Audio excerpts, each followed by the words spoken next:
start off with a young man by the name of Sebastian Cook, who's going to be singing for you, okay? And he's going to start off by singing a song called Thankful.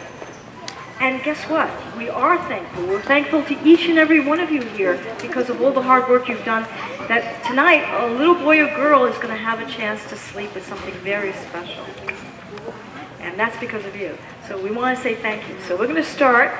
And the song is on the very next page. So if you want to follow the song, you can.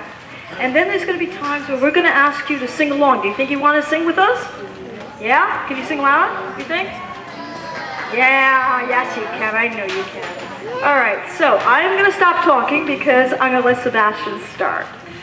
And ladies and gentlemen, welcome to our music hour. And Sebastian, you're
of Luke.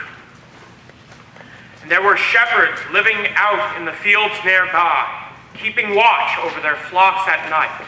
An angel of the Lord appeared to them, and the glory of the Lord shone around them, and they were terrified. But the angel said to them, "Do not be afraid. I bring you good news of great joy that will be for all the people. Today, in the town of David, a Savior has been born to you. He is Christ the Lord. This will be a sign to you. You will find a baby wrapped in clothes and lying in a manger. Suddenly, a great company of heavenly hosts appeared with the angel, praising God and saying, "Glory to God in the highest, and on earth peace to men on whom his favor rests." When the angel had left them and gone into heaven, the shepherds said to one another, "Let us go to Bethlehem and see this thing that has happened, which the Lord has told us about." So they hurried off and found Mary and Joseph, and the baby who was lying in the manger. When they had seen him, they spread the word concerning what they had been told about this child. And all who heard it were amazed at what the shepherds said to them. But Mary treasured up all these things and pondered them in her heart. The shepherds returned, glorifying and praising God for all they had heard and seen, which were just as they had been told. And when the wise men arrived and saw the young child with Mary, his mother, they fell down and worshipped him and offered their gifts.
was born in an obscure village, the child of a peasant woman.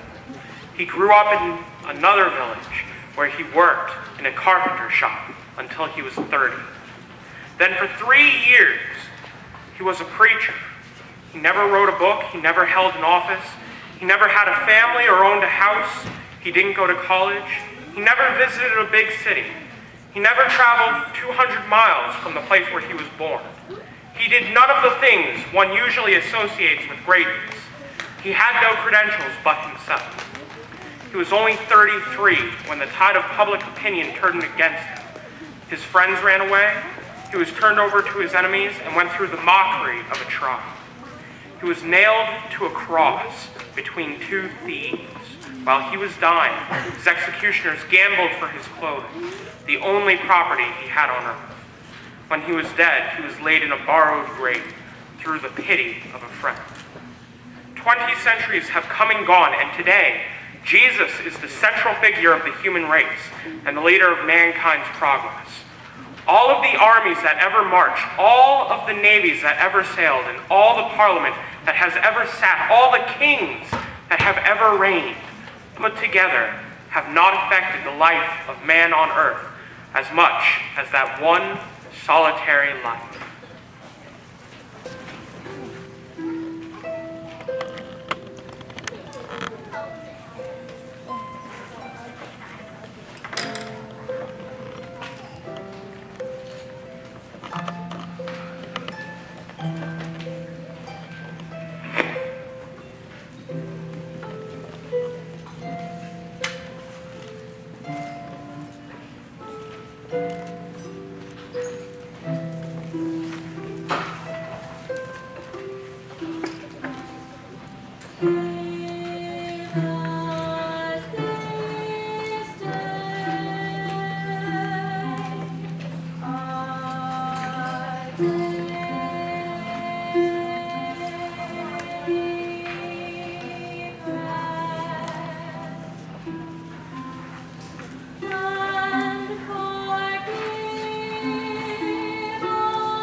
break. Believe in what you feel inside. Give your dreams the wings to fly. You have everything you need if you just believe.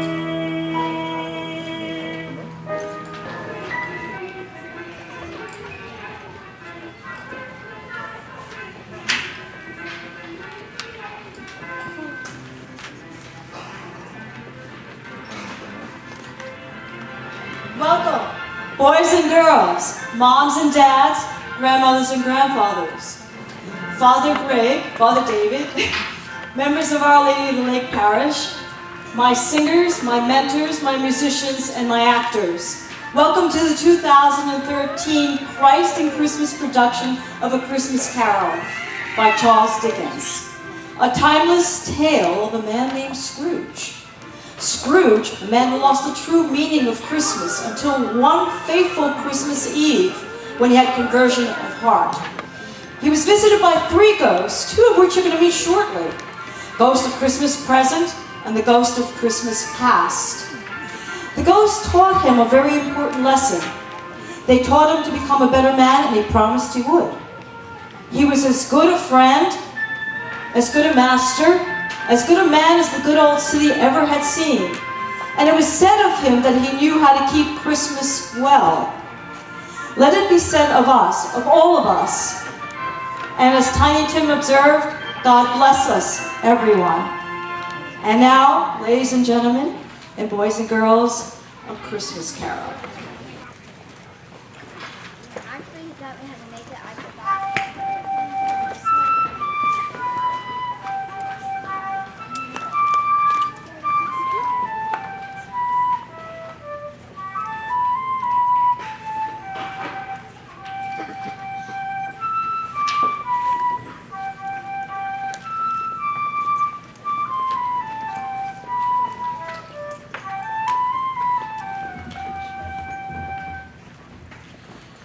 Then the clock struck. No, Ebenezer, it wasn't a dream. I suppose you are the ghost of Christmas present? Yes, I am the ghost of Christmas present. I have much to show you. Grab onto my robe. Hurry, we cannot be late.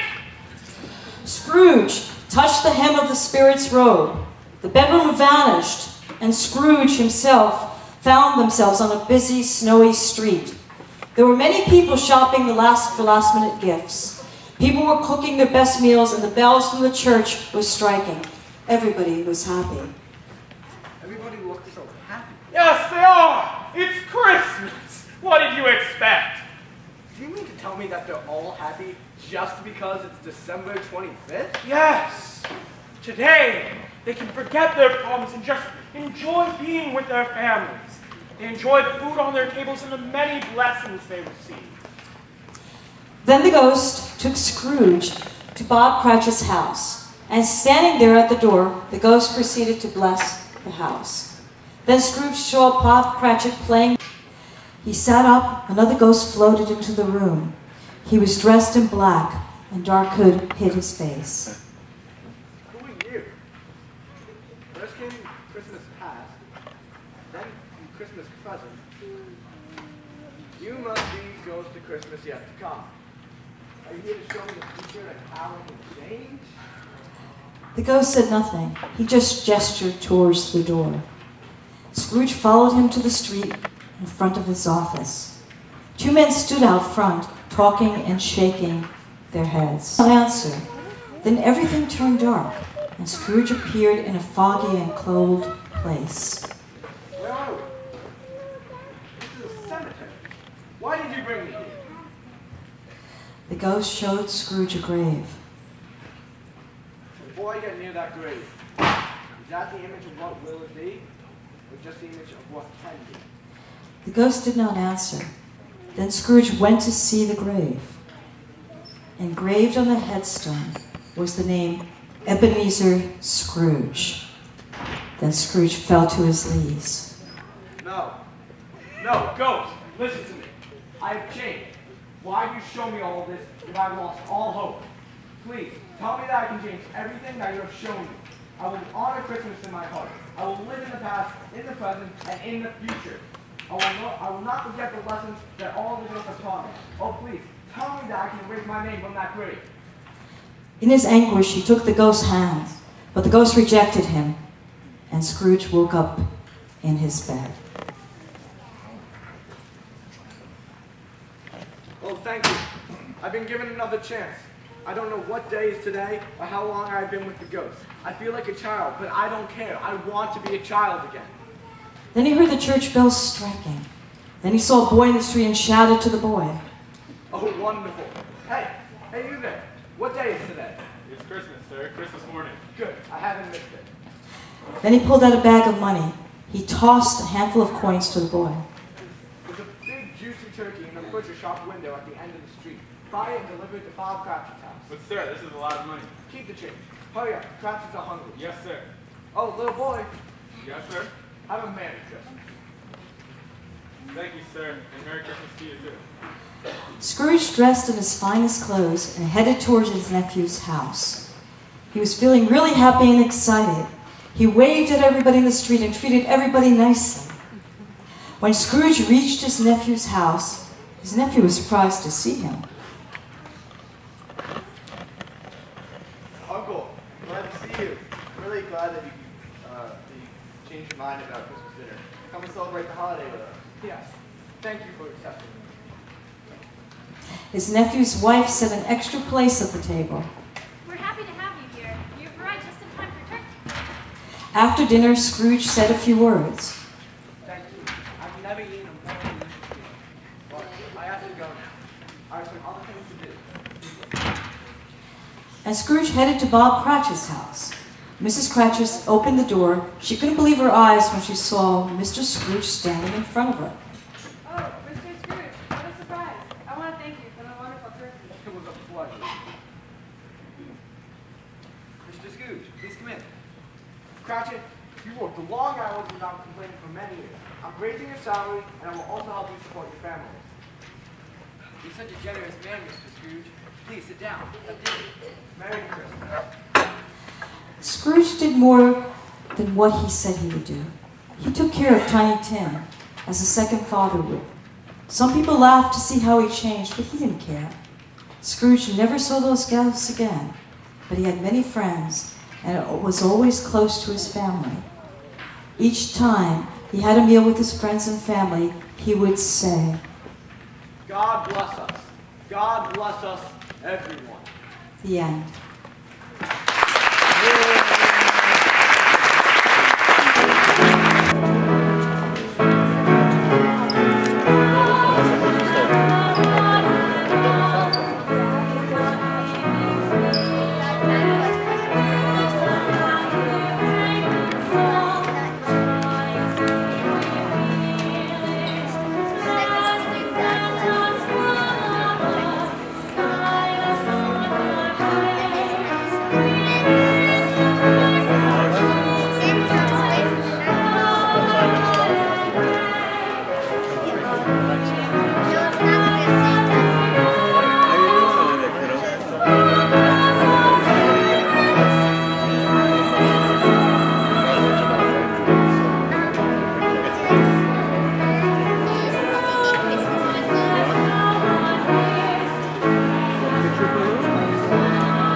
Who knows everything? That's right. All right, let's go. Hold on, you're gonna load it in the car and those, what do you call it? The bag? I want to grab my bear. I'll put them in the bag, Zechariah. Just take one. That one, that's the one. All right, go put it in the bag. Noel, come on over. Hold on, take a picture. Let's There's get in the Vince Temple. vicinity. Go ahead, Caitlin, Sarah. Caitlin, grab anyone. Zechariah. Caitlin, grab one.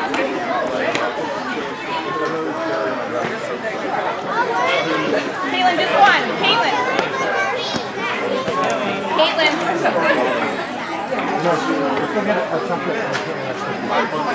Bear the sack. Caitlin. Caitlin. It's not going to fit.